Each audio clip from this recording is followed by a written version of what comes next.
Hi, good morning, or actually almost noon. Thanks for joining. Um, I'm gonna do a quick demonstration for this art. So this is kind of the base of sketch that I'm making for watercolor. And not always you need to go that much advanced with the sketch. It depends what you're doing. Most of the time it would be just enough to set the basic shape and start moving to watercolor kind of fast. But I found out that if I want to do whatever that I consider portrait, I want to do a little bit more.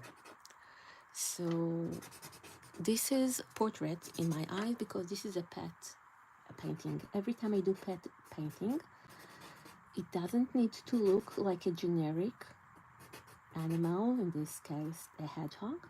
It needs to look like a specific one, so I like to get more detailed with the shape, light source, etc. This is why you see much more than just outline. So what do you need to pay attention to? So first and foremost, proportion, and this you can do with just like basic outline. But also I want to establish the value. Value are very helpful in kind of sculpturing the face, because it's not just the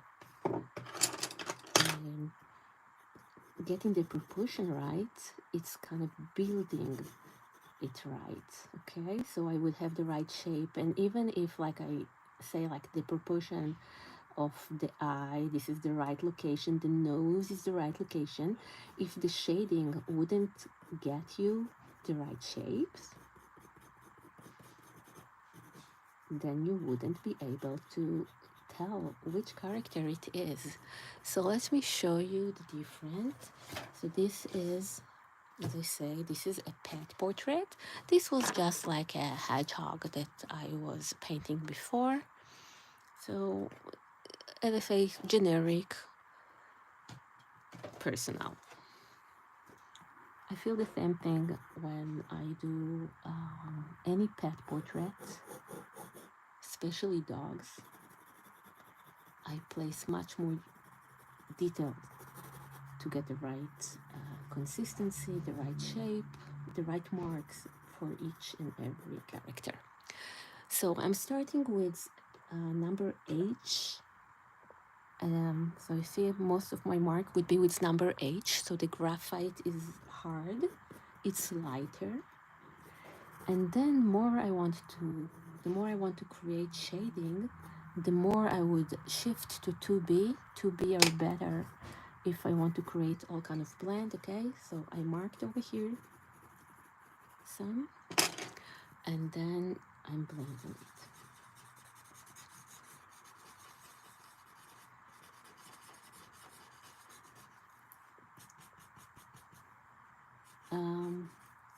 So house hedgehogs, especially this one, are lighter than the one that you see outside. I guess it's the same with mice, you know, like field mice comparing to the one that you have as a pet. I'm not sure about the biologic of it and why it's changed. I'm sure there is a reason, but it's not my specialty. So I'm gonna go back to my blender and I'm creating more shadows. Okay, I'm gonna go back over here. And the idea is I'm trying to start doing live at this platform as well. I am very close to getting to 1,000 followers, which means that I can do more live here. So until it happens, I'm just gonna do like a short one. So you see, I'm just gonna go back, adding more shadows. So we have the fingers, we have the light source coming from that direction. The fingers would have cast shadow. So think about where the shadow is going to be. If we have like this angle, this is the point where the shadow going to be the darkest. This would help us to get a little bit more perspective, okay?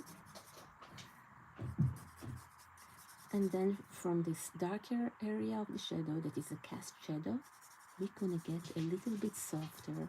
Still over here, we're gonna get so much light that it's gonna be almost overexposed, and we're gonna get very light values. And hi, how are you doing? Can I get a shout out? Sure, David Sloman. Shout out for you, why not?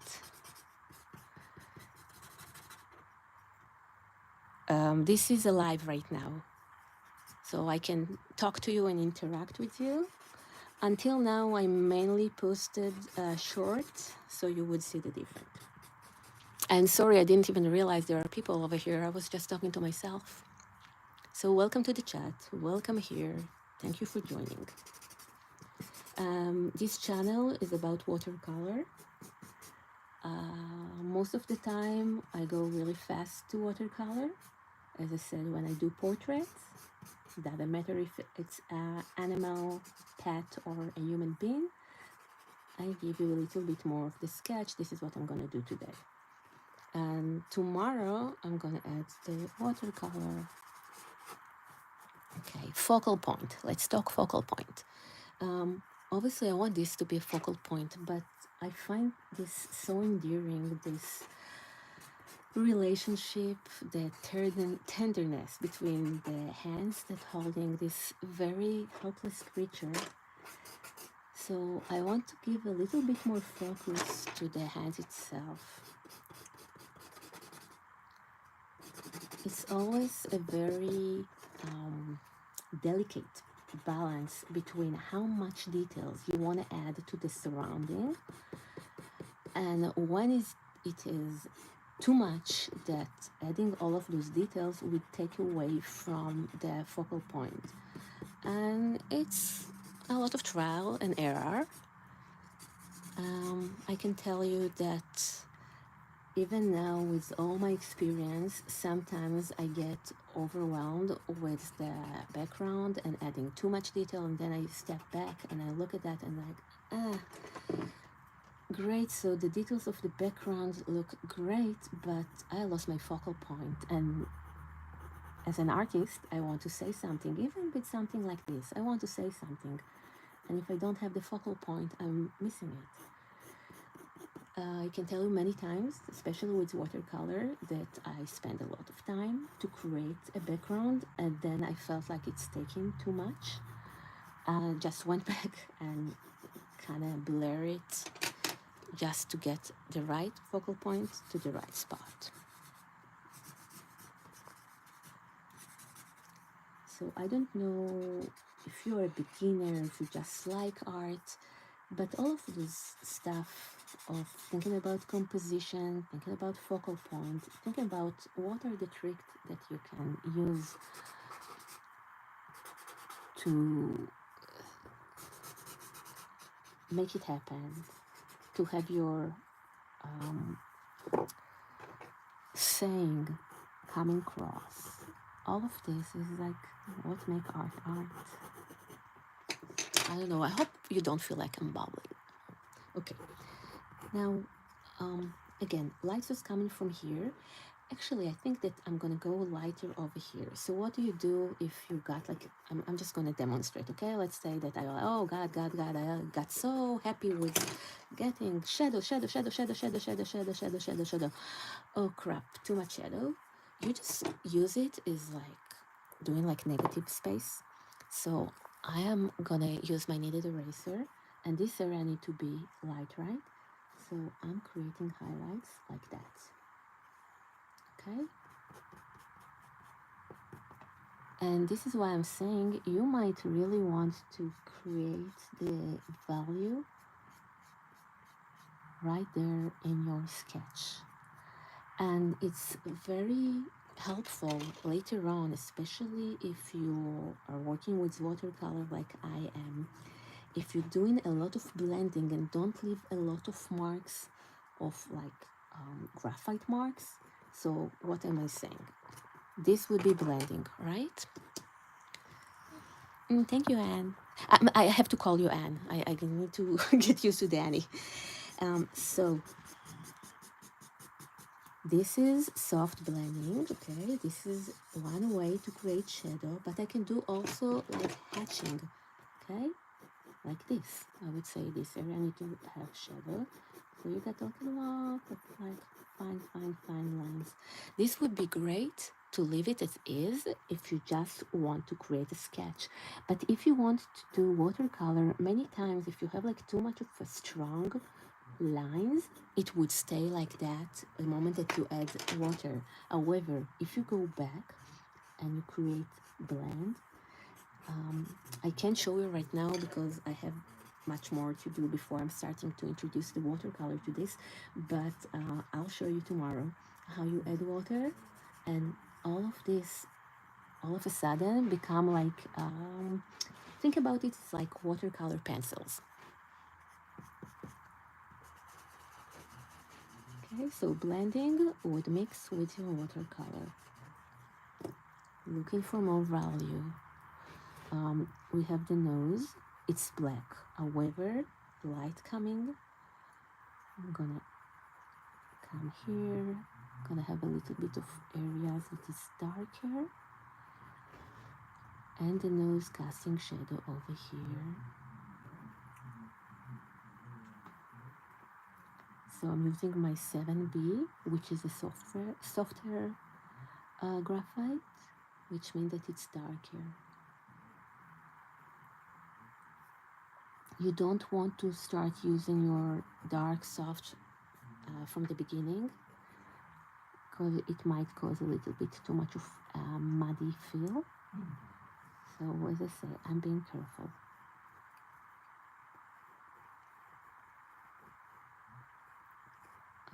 Other thing, I want to make sure that I'm keeping this very round eyes always make character look cuter. So if you're doing like a real life but you still want it to look cute, take enough freedom to maybe enlarge it a little bit. Just make sure that you're getting all this cuteness. And again, I'm blending, so here there is two reasons to blend. First of all, because it would merge better with the watercolor, but also that way I am kind of pushing the graphite into the texture of the paper. Okay, remember, this is not a sketch paper, which is usually software, it's watercolor. And let me give you a little bit of close-up. This is a watercolor paper. You see that we have all of this texture. So this is the reason.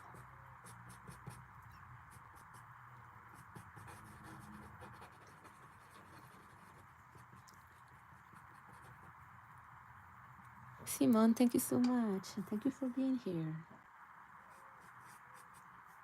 So yeah, I'm not sure exactly when I'm gonna do like full transition to this platform. So for now, I think I'm gonna do like once a week. I like to be consistent. And I like getting feedbacks from you guys. So if you have any specific challenge with art, there's like, how do you paint this? How do you create that effect? Feel free to let me know, and I'll try to create a tutorial that answers those questions. So again, creating the shape. See, I'm making lines right now, creating lines, not blend. Those wouldn't be that effective as blend.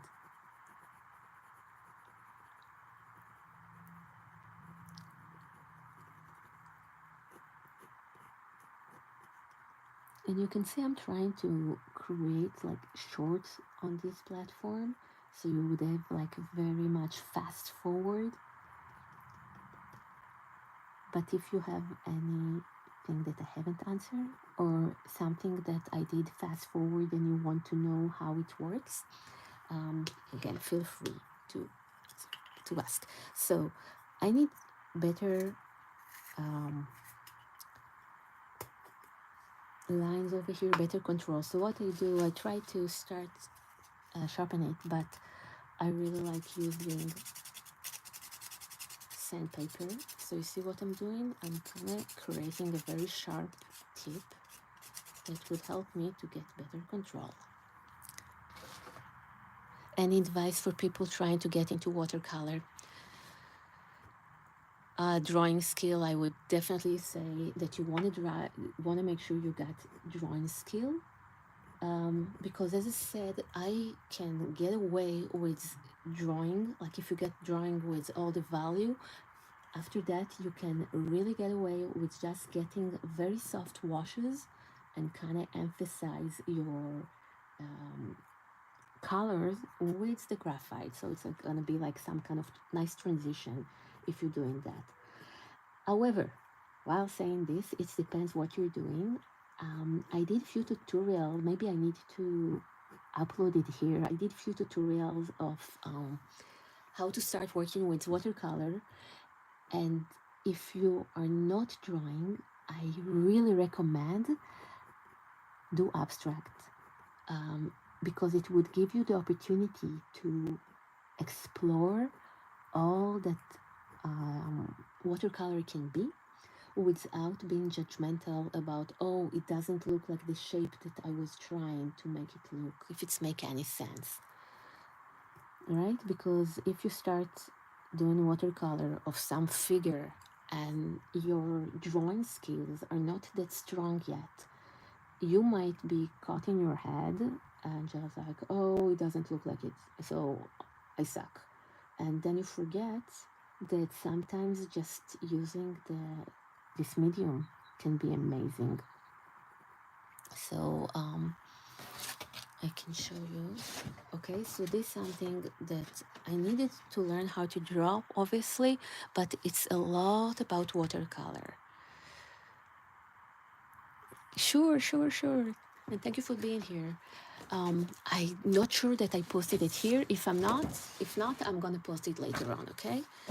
This is something that is much more easy to do without being really specific. So if you don't do abstract, I would encourage you to do something organic, because if you go organic,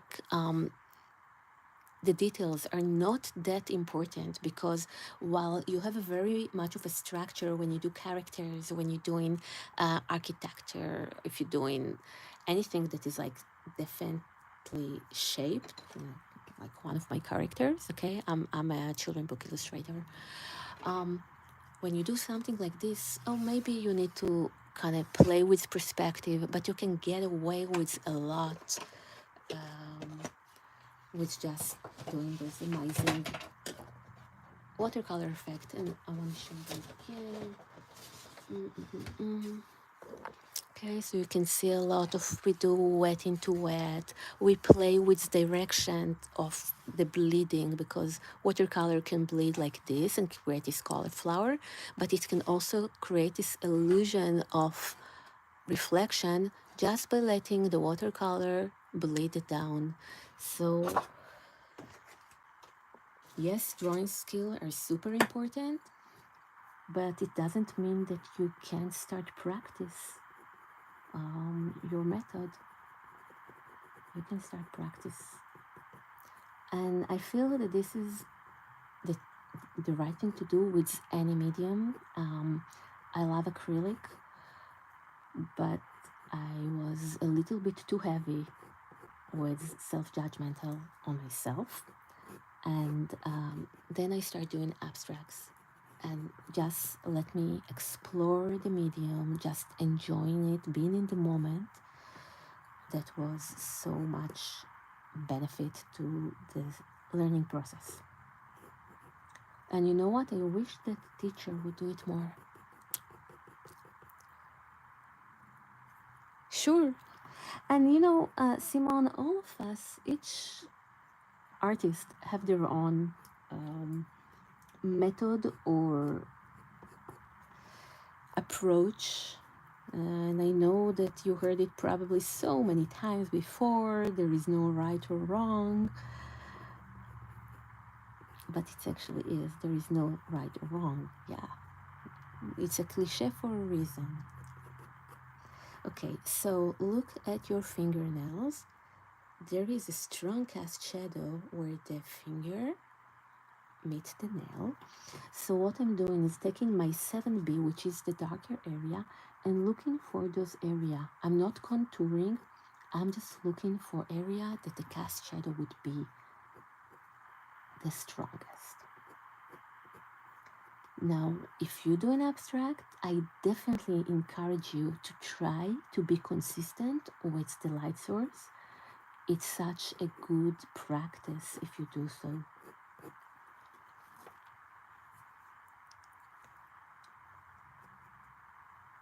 Okay, so again, light source coming from that direction. This area would get a lot of light. Always the other side would get more shadow. And think about it as negative drawing. So you painting the shadow and leave the white area to act as light. If you do an acrylic, you would probably do it the other way around. Acrylic, oil, gouache, any medium that you are using a dark paper, you are creating the highlight by adding white. With watercolor, most of the time, you would create the highlight. You know what? Let me rephrase it. You create the lighter area by just leaving the paper white. And why am I rephrasing it? Because many times at the end, you would add a little bit of highlights. I hate to use this as example because I still didn't figure out the eyes. So the eyes are a little bit off.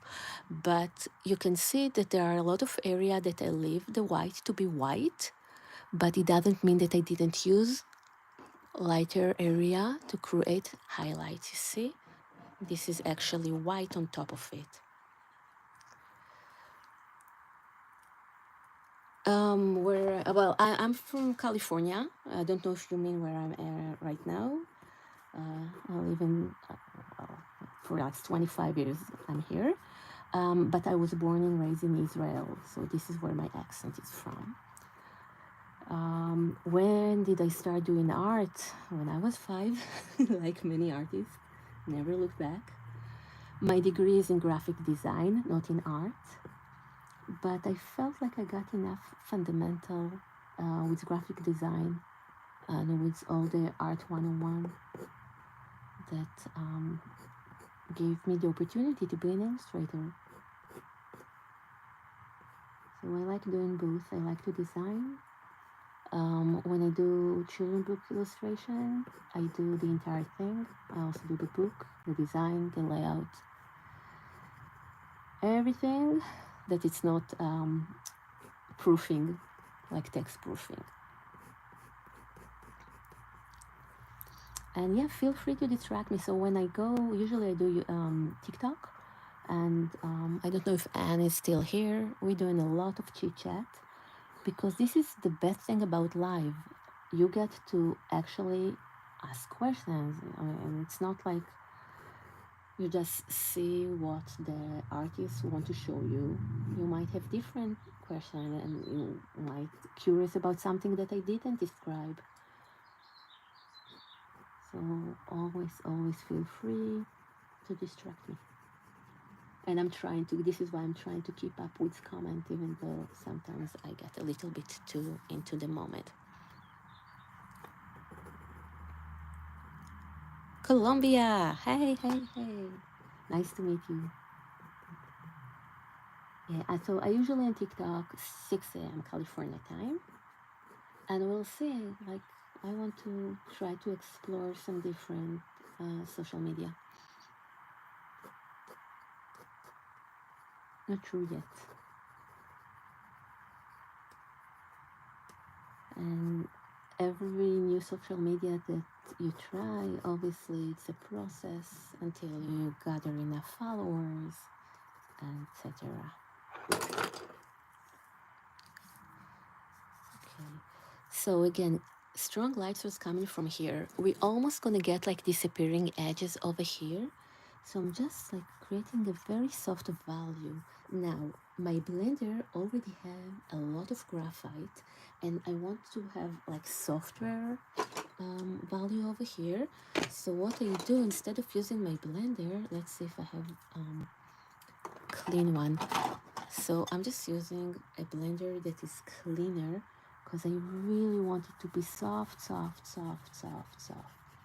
Now I like it that my blender have graphite because I can use it, but on this specific area that I'm getting a lot of light, I can't go too dark.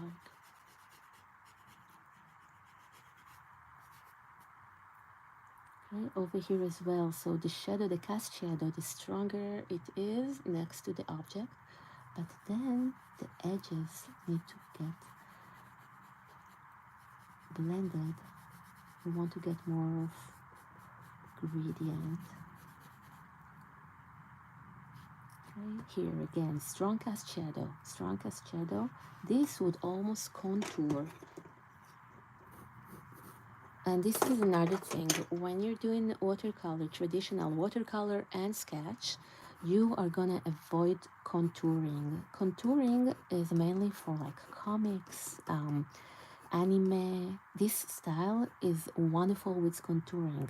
However, if you're gonna shift the contouring to your traditional art, it would make the character or the object very flat. So let's show you different. I'm trying to find something that I have that is more like traditional style to show you so we can compare it. Where is my, I used to have pins over there. Give me a sec. I know that I have something here. Is it?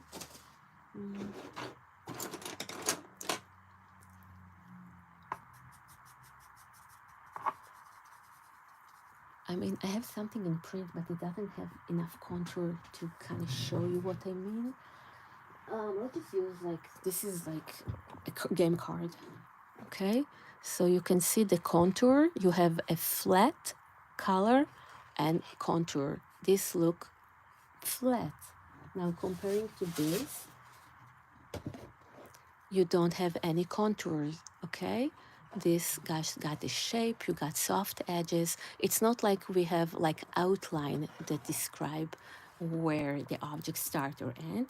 You have just the shadow that kind of indicate the same thing, okay? Contour, non-contour. I think that the best way to think about this is Pixar versus classic Disney, okay? So, okay, Remy, Ratatouille, you see no contour, we just have the traditional movement, and I don't have classic Disney next to me right now, which is strange because I always do.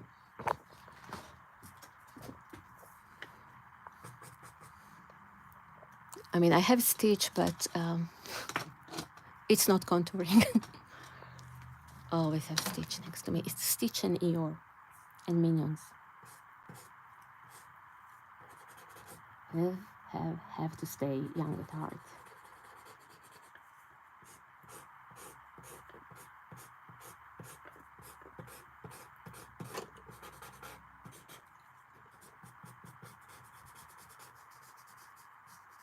Okay, so I start blending over here, but since there is a lot of graphite, I'm losing the lighter area. So the same thing that I did over here, gonna go back. You wanna make sure that you're gonna get the highlights. So right where you get the deeper area in the ear, I need to have stronger highlights. Okay, so I erased also the dark area. I'm gonna go back, okay? Dark, light, transition. And if you get it right with the sketch, it's gonna be easier later on with the watercolor.